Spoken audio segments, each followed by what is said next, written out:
48 hours, a difficult time that we are going through as a country, with really many developments on every single front. In Gaza, obviously, we saw the recovery of 6 of the hostages just on Motzei Shabbat, on Shabbat itself. 6 hostages who were murdered intentionally by Hamas in the last few days. The idea is to put as much pressure on Israel, on the Israeli public, on the Israeli government, in order to force them into surrendering to Hamas's demands. Ori Danino, Eden Yerushalmi, Almog Sarusi, Carmel Gat, Alexander Lurbanov, and Hirsch Goldberg Polin, all being brought to rest today after their bodies were recovered from Gaza. With and around the bodies, there was a document found from Hamas, from Yahya Sinwar. The document contained the guidelines for Hamas operatives as to what to really do around and concerning the subject of the hostages. Increase production of photos and videos and clips of the hostages to create the psychological warfare on Israel. Do everything to increase the psychological warfare and pressure on, specifically on Israeli Minister of Defense Yoav Gallant, who's been identified as the weak link by Hamas.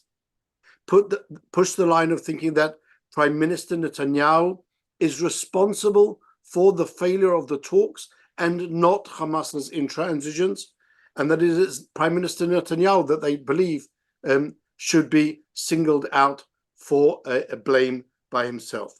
Damage the Israeli narrative that the ground operation will bring returns and will bring about the return or the freeing of the hostages.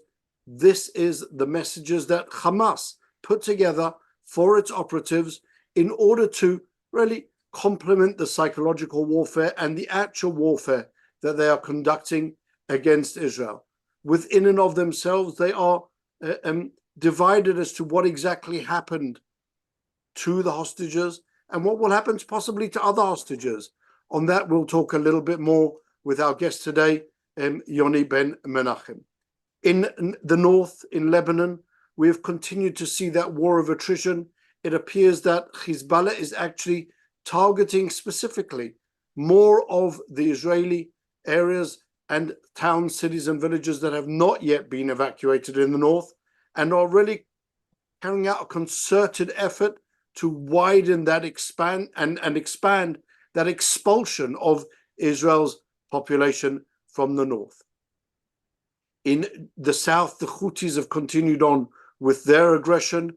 Today, reports coming out of a Saudi ship that had ostensibly been attacked. Reports on that are not yet full, and so we can't really give so much more details. Judea Samaria in the last 72 hours and really 96 hours has really been a tremendously developing story. Operation Summer Camps,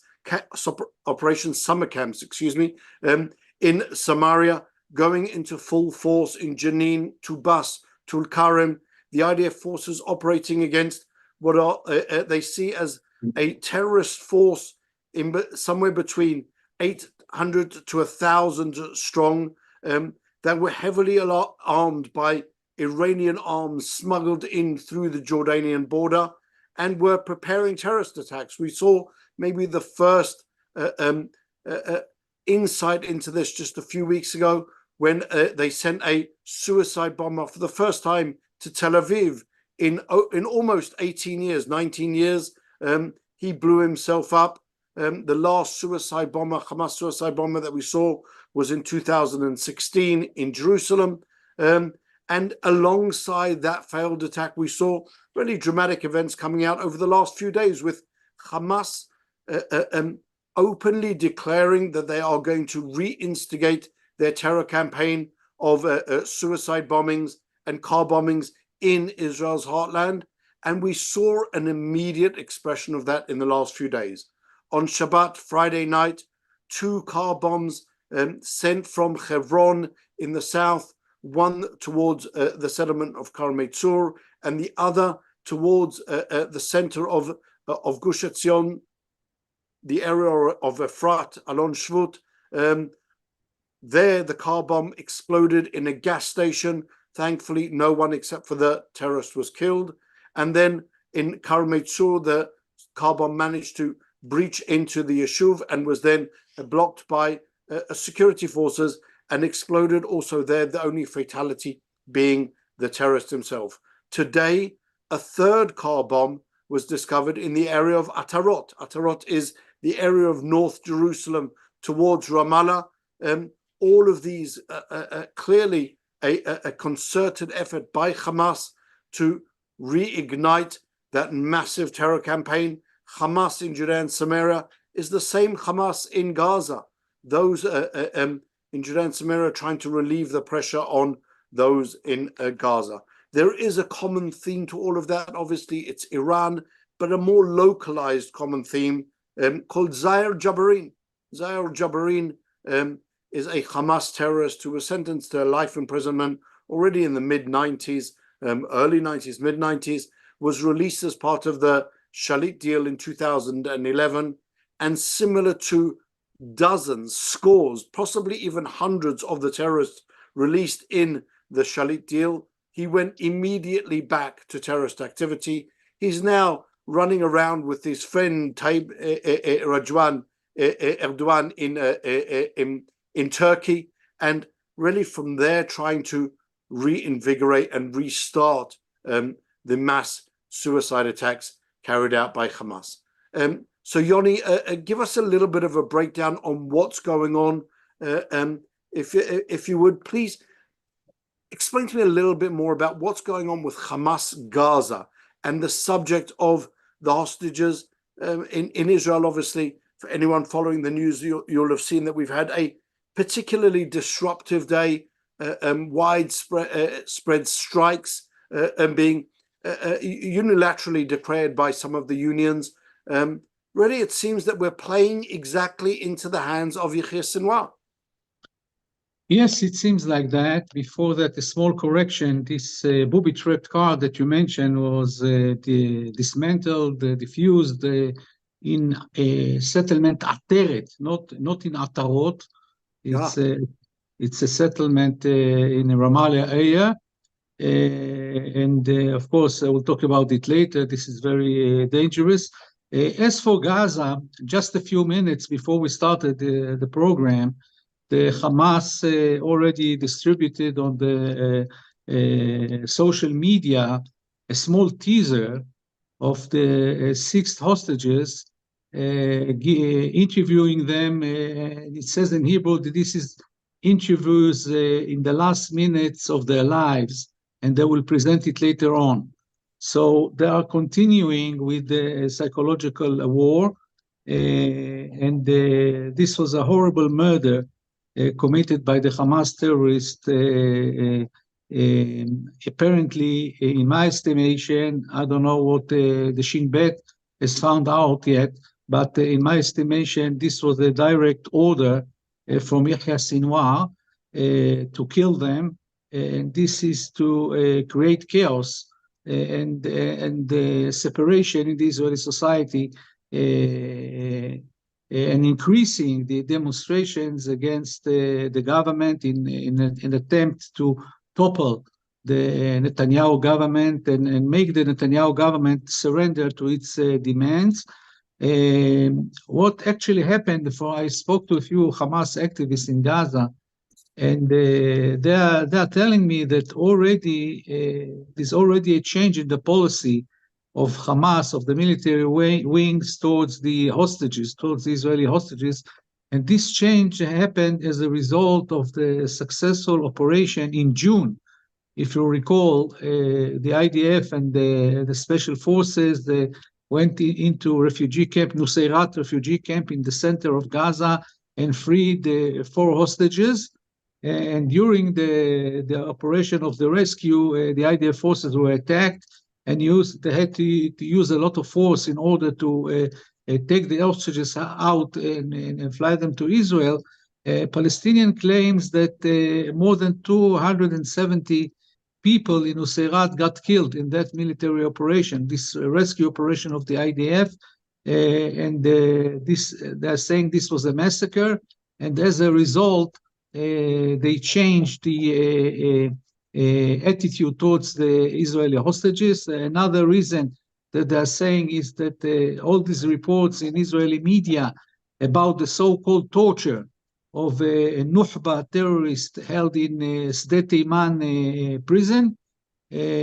So they are saying this is how you treat our prisoners, and we are going to show you how we're going to treat your prisoners. So actually, all these reasons together, of course, the main reason is to try and to create a separation and chaos among the Israeli society. All of these things that happened caused Yahya Sinwar to change the directions to the guards, the security guards who are guarding the hostages, saying to them, from now on, after what happened in Nuseirat, the IDF will not be able, we're not going to allow the IDF to make any rescue of live hostages or even bodies. And they are required, the terrorists that are guarding the hostages are required, because the hostages are separated in a few places in Gaza. They are required by Yahya Sinwar that whenever they hear strange noises, whenever they see some suspicious movement, hear Israeli tanks around where they're hiding with the hostages, as soon as they see the first sign that something might happen, undercover units of the IDF, whenever they suspect something, they are not sure, maybe there will be a rescue operation by the IDF, the first thing they have to do is murder, kill, shoot the Israeli hostages.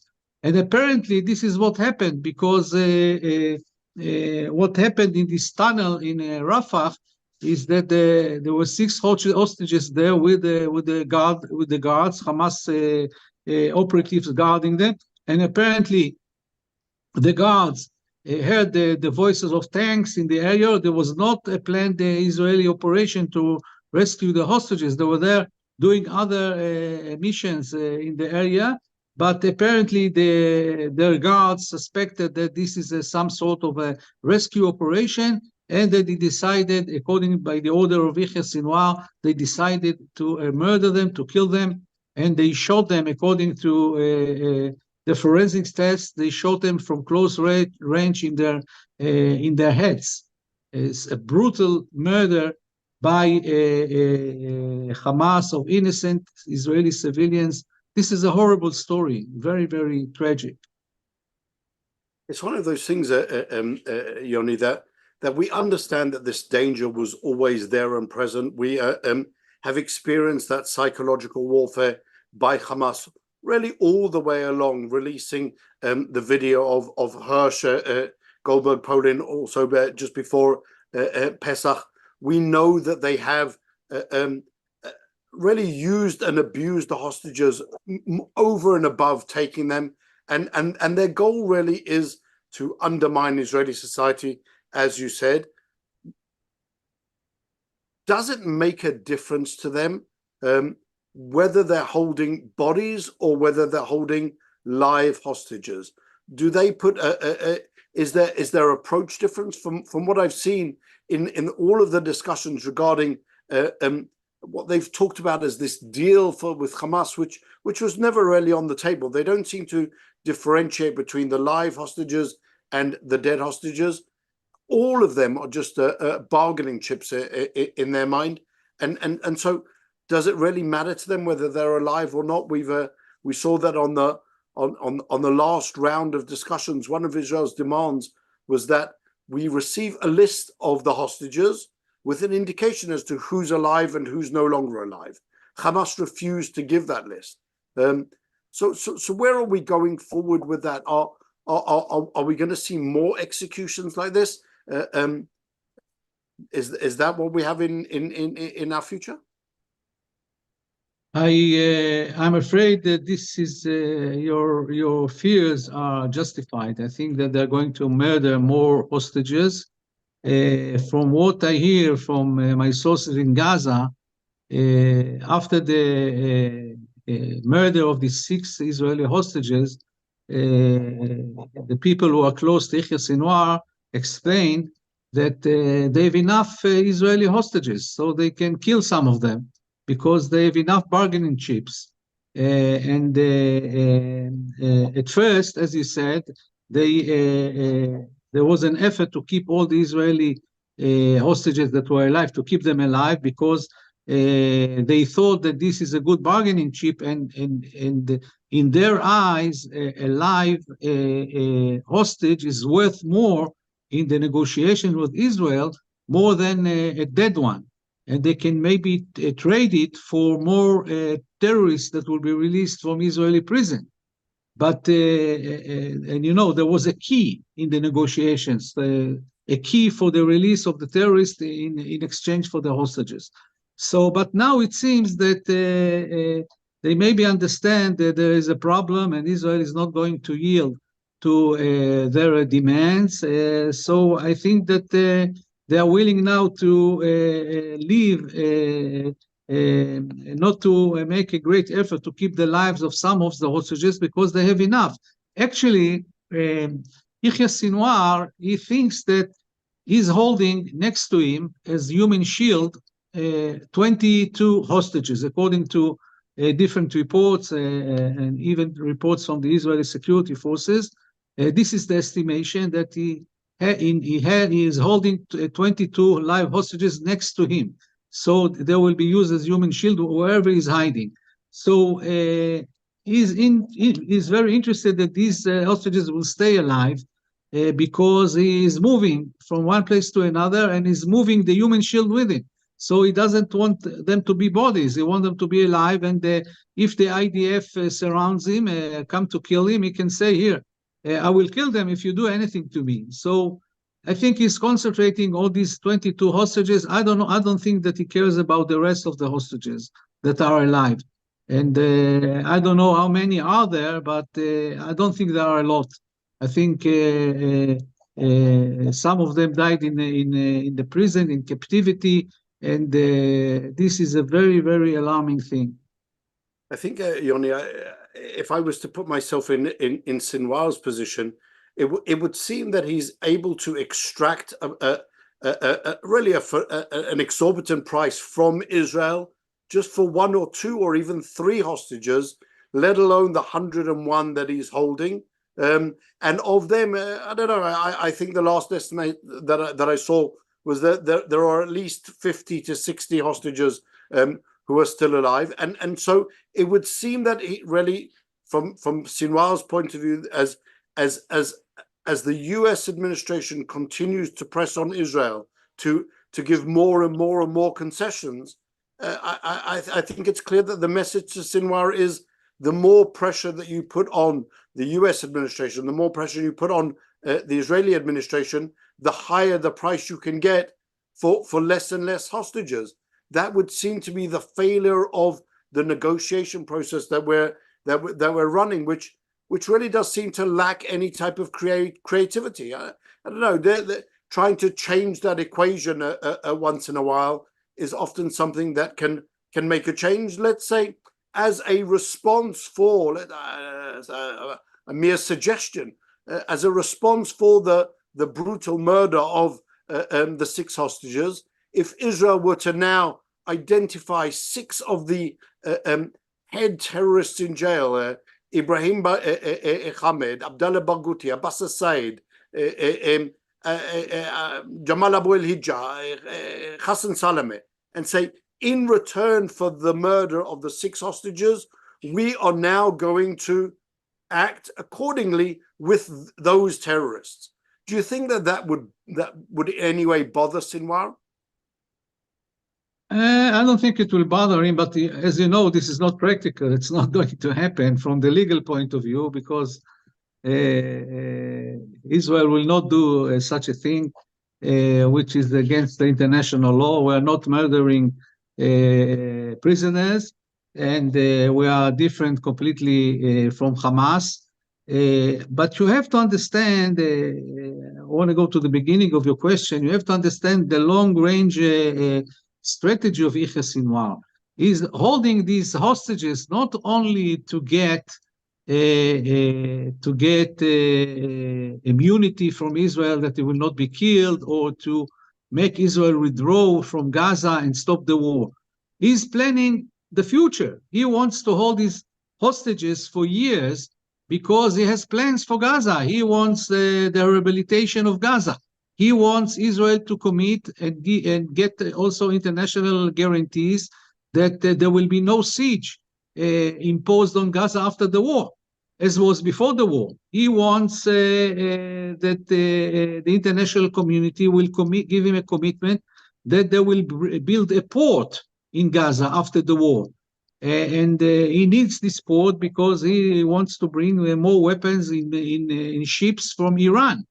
And so he has a long-range plan, and he's going to keep these hostages with him, next to him as human shield for a few more years. So there's never going to be an end to this story. There's never going to be an end to this story because he's trying to squeeze and blackmail Israel like a lemon. Every time, each drop, with each drop, he has more demands, and you never finish with him. This is a mafia style, the head of a mafia style. So the only thing is to assassinate him. This is the only thing. And I think that Shin Bet is working very hard. And also the Prime Minister gave specific orders concerning to locate Sinwar and his brother Muhammad Sinwar and get rid of them. This is the only way to stop this blackmail. By the way, in the last cabinet meeting, the Prime Minister he asked the security forces to bring to the cabinet suggestions how to retaliate about the murder of the 6 hostages, the 6 Israeli hostages. So I think he will have some recommendation and some plans. Of course, this is confidential. We won't be able to talk about. Maybe only after it will happen. But from what I understand, there will be an Israeli retaliation for these murders of the 6 hostages, that Israel is not going to let it go without punishment to Hamas. That's I think, Yoni, that there's often a tendency to neglect really a very strong legal theory that's called reprisals. Reprisals are well known and well documented in both in international law, the laws of war, and they really the idea is that when one side of an armed conflict is in such fundamental breach of the laws of war, the other side may invoke those breaches in order to carry out actions which wouldn't necessarily have been considered lawful and aren't necessarily considered lawful. But that's the idea of reprisals. And whilst I agree with you that it would be somewhat difficult for Israel to now respond by, I don't know, executing some of these top terrorists that are in the prisons, I think there is a wide range of different activities that can be done there. But it seems that we're almost stuck in that quagmire of, well, we're only dancing to the flute of Sinwar, that only the release of hundreds and thousands of terrorists to continue carrying out terrorism and Sinwar's survival and really rehabilitation in Gaza is the only way forward. That seems to be really a recipe for disaster, but that seems to be that we're really what's being almost forced upon us. I don't think that the Prime Minister is going to surrender to the demands of Hamas. And as for the reprisals, as you mentioned, we don't necessarily have to kill these terrorists in Israeli jails. There are enough targets out there in Judea and Samaria, in Gaza, the heads of Hamas, the heads of Islamic Jihad, and we can use against the targeting killings in order to retaliate, to have the reprisals that we want. And I think some of this will happen. What is worrying is that the American administration is determined to stop the war at any cost, because they need it for the election campaign in November. They were getting ready for the elections in November, and according to a report in the Washington Post today, President Biden is going to present a plan of his own to stop the war, and he will say to the sides, take it or leave it. Again, the pressure will be on Israel because President Biden doesn't have any leverage on Yahya Sinwar. And Yahya Sinwar ignores him completely. He doesn't care about Biden, and Biden cannot put any pressure on him and on Hamas. This means that all of the pressure will be on Israel to surrender. And this is something which is very worrying. And I hope that Netanyahu and the government, they will stand against this American plan and will not accept it, because this is going to be a horrible solution for Israel. The Americans are threatening that if both sides do not accept this plan that they are preparing now, that they will withdraw from the negotiations. They're trying to put more pressure on Prime Minister Netanyahu. And this will, of course, increase the debate inside the Israel society, and there will be more demonstrations to in an attempt to topple the Netanyahu government. I think this is where they are going. And this is something very dangerous. This is a very, very ugly game of the Biden administration. It sounds like, Yoni, that even the Biden administration seems dead set on forcing Israel to surrender to Hamas rather than applying the pressure to the terrorists, which obviously isn't going to work, because there's nothing that the Biden administration can give Yahya Sinwar which will ever be enough, and I just don't think that they've actually understood that. But leaving Gaza aside, Judea Samaria, Yoni, what's really it's suddenly become a hotbed of terrorism, suicide bombers, car bombs, shooting attacks. Yesterday, 3 police officers murdered in a shooting attack in Tarkumia. We're really seeing that spike of terrorism coming from Judea Samaria as well. What's the driving force there? Look, this is not something new. The new things are that the terror organizations in Judea and Samaria are under a lot of pressure, and also Yahya Sinwar in Gaza is under a lot of pressure. And the Israeli army started a big military campaign against terrorism in the north of Samaria, and putting this is called summer camps, as you mentioned in your opening. This is the name of the military operation. They are raiding Jenin, Tulkarem, Nablus, and even Farah refugee camp in the Jordan Valley.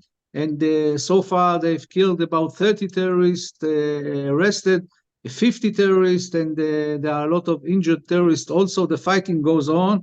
The operation goes on. It's not limited in time.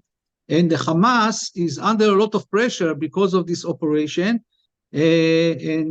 Actually, this operation was a preemptive strike by Israel because of the Hamas decision to renew the suicide attacks in Israel.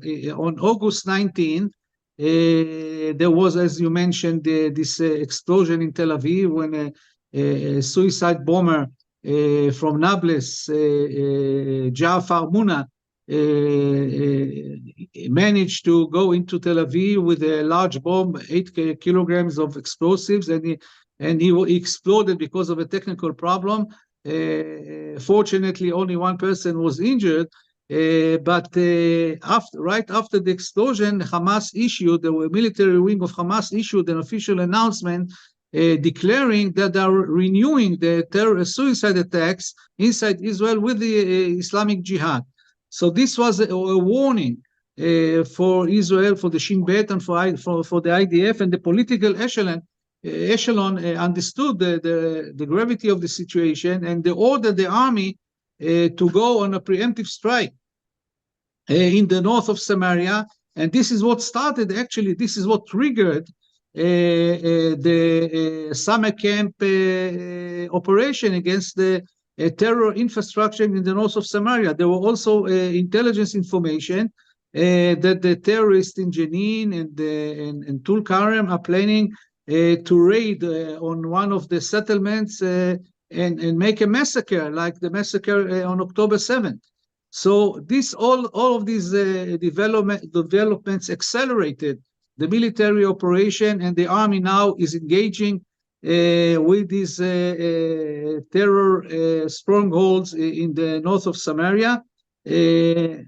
Hamas and Islamic Jihad are very worried from this military campaign, so they are trying to divert to split the IDF forces that are operating in the north of Samaria by making terrorist attacks in Hebron area, in the south of Judea and Samaria, in Judea area, so that they will split the forces of the IDF and ease the pressure in the north of Samaria.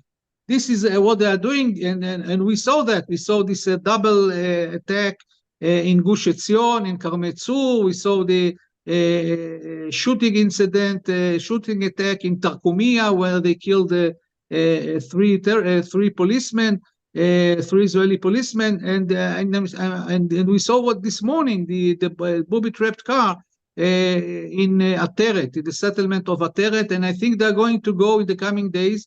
They're going to go more and more, and the army has to increase the pressure on them, because if you don't stop them, they will go into Israel with the bombs, and we'll go back to the days of the Second Intifada. You remember what happened during the Second Intifada. They were blowing up buses, restaurants, and committing terror attacks in the middle of the Israeli cities, the main cities. This is a very, very dangerous development that is now on the run. They call this, what is interesting is that they call this terrorist attacks, suicide attacks. They call it the strategic weapon of Hamas, and they're saying that they're using it only when they have no choice anymore. That means that they are under a lot of pressure, and they understand that Israel is going to finish them in Gaza, and not going to ease the pressure in Gaza.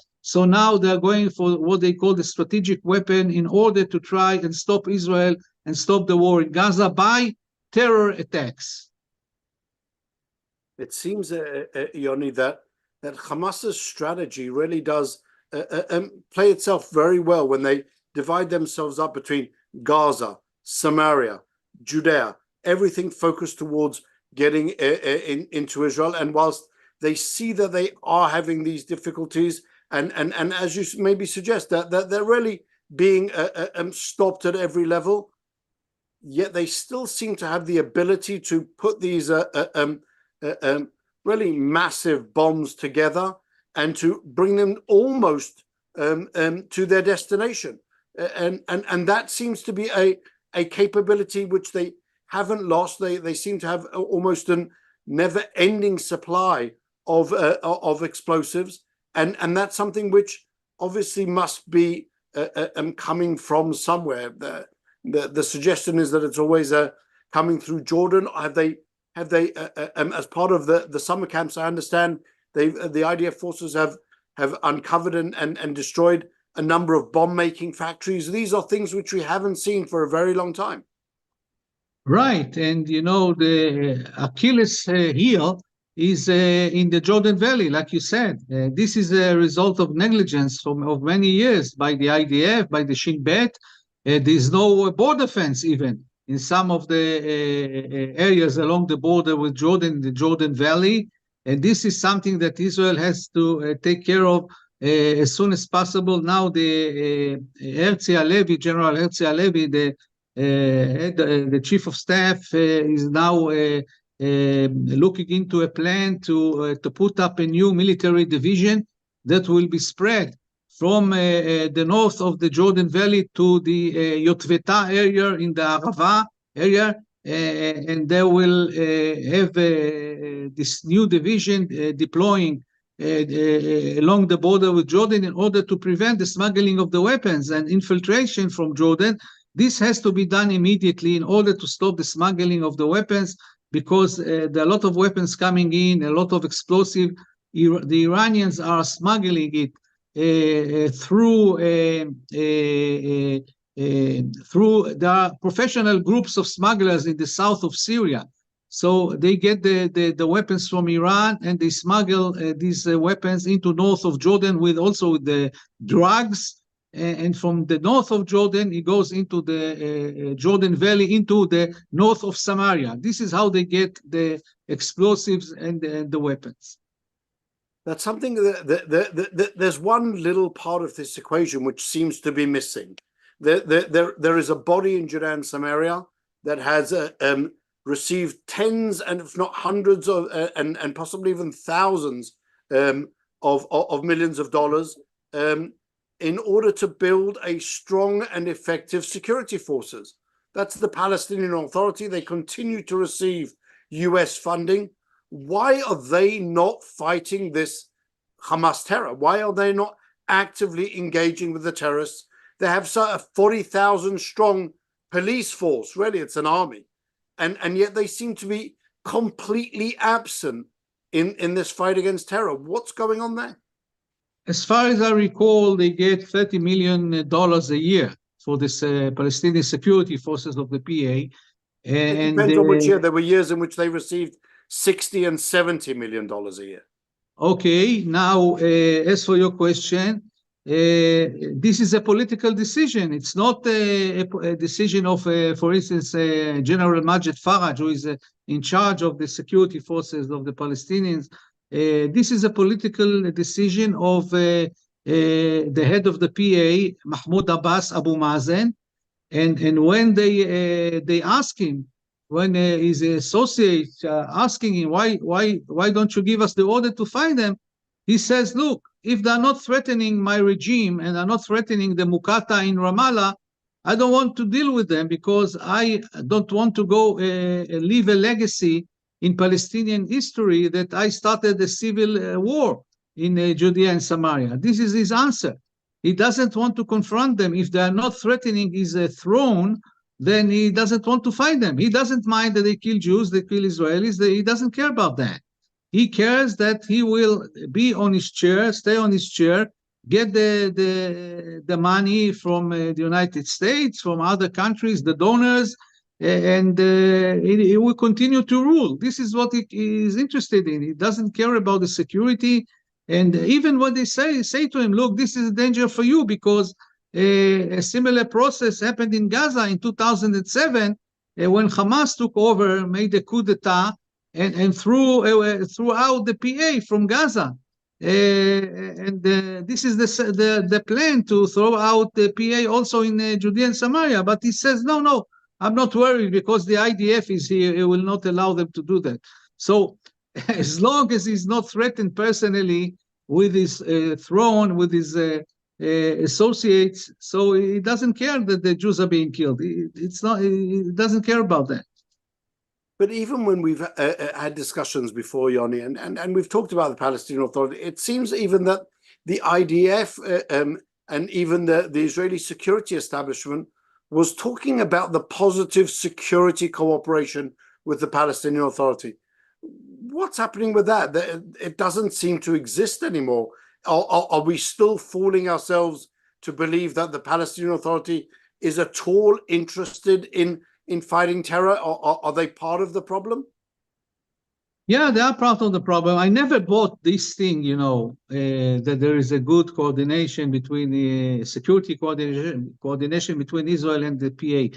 The PA acts against terrorism only when it's a threat, a direct threat to Abu Mazen, to Mahmud Abbas. Only then they act. If it's a direct threat to Israelis and might complicate Abu Mazen and put some international pressure on him, maybe they will also act. But generally, they don't fight terrorism. They don't fight incitement. They're inciting in their own media, in their schools. And also they pay, as you know, the pay and slay program. They pay terrorists and their families a lot of money every month. And this is encouraging terrorism. This is not fighting terrorism. Yeah, and yet it seems that we're still playing into that same paradigm that we have almost a partner in the fight against terrorism, when in actuality they're not a partner. They're part of the enemy, and that doesn't seem to be changing at all in that picture. We saw the terrorist who carried out the attack and the murder of the 3 police officers yesterday morning was in his distant past, albeit a member of the presidential guard of Mahmud Abbas, and Fatah seems to be constantly glorifying itself with the terrorist attacks that they've carried out. So when do you think that change may come about? The understanding that this isn't a partner in the fight against terrorism, but rather this is almost like Hamas, if not exactly the same as Hamas. Look, this is also a political decision of the Israeli government, to how to.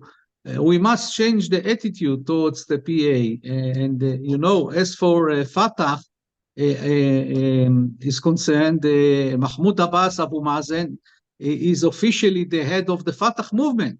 In addition to the fact that he's the head of the PLO and the head of the PA, is also the head of the Fatah movement. And the military wing of Fatah, Mahmoud Abbas lost any control on this political wing of Fatah, of this military wing of Fatah, those who are called the Shuhada al-Aqsa.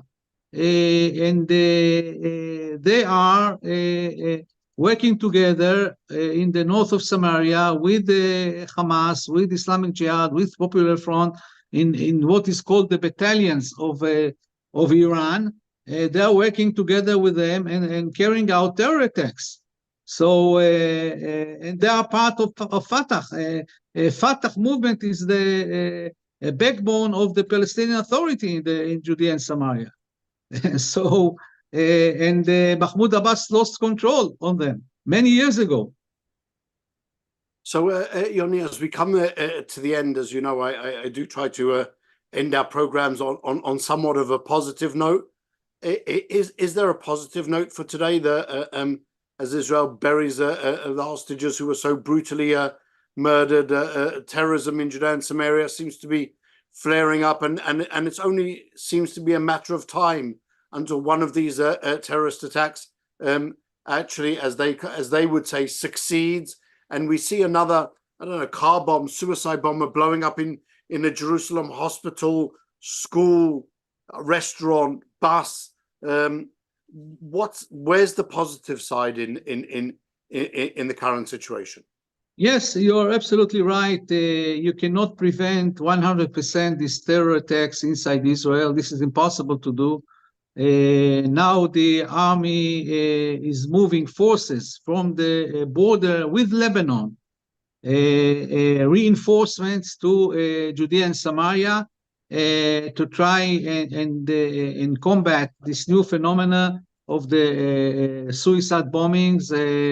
And let's hope that the Shin Bet and the military will be able to stop these terror attacks in a preemptive strike.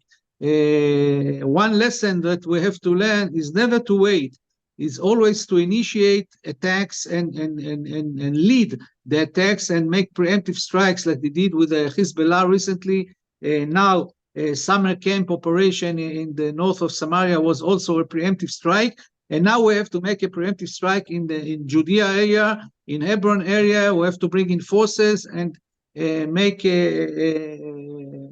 initiated operation to catch these terrorists. And maybe we'll be able to prevent. This is the only optimistic thing that I'm saying. If the army will go and start initiating operations, this will be a good sign how to combat terrorism. Well, so I would like to believe that the positive note for today was actually what you said before, that the Hamas trying to restart the terror attacks in Judea and Samaria is a sign of their absolute desperation, and really possibly even a sign that they themselves believe that they are on their last legs, and that Israel is closing in slowly but surely on all of their positions.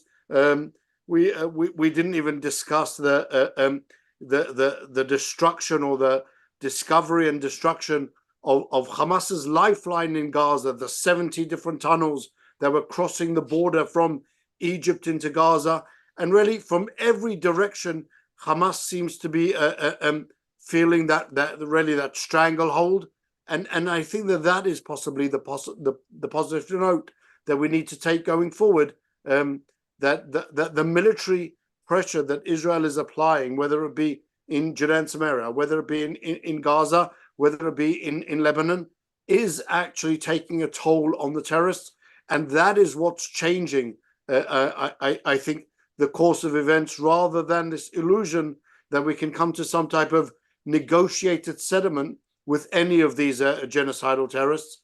I think that's maybe a message that would be good also for Israel's political echelon to internalize that these discussions with the genocidal terrorists are really fruitless, and because their goal and stated goal and their mission in life is to destroy Israel, and therefore even temporary ta'adiyah, if I'm saying the word correctly, a temporary ceasefire isn't really something that Israel should be aiming for, but rather to dismantle the terrorist infrastructures almost in their entirety, as far as is possible, in order to prevent more of these terrorist attacks. Yoni, again, thank you so much for your insights. Thank you for joining us. To our audience, we will be back with you again on Wednesday, bringing you the latest developments from this really ongoing war. We hope that by then we'll have more of the hostages home and alive, and that we won't have to experience more days as we're experiencing today in Israel and really throughout Israeli society. In the meantime, everyone, please do keep safe, and we will see you again on Wednesday. Goodbye for now. Thank you.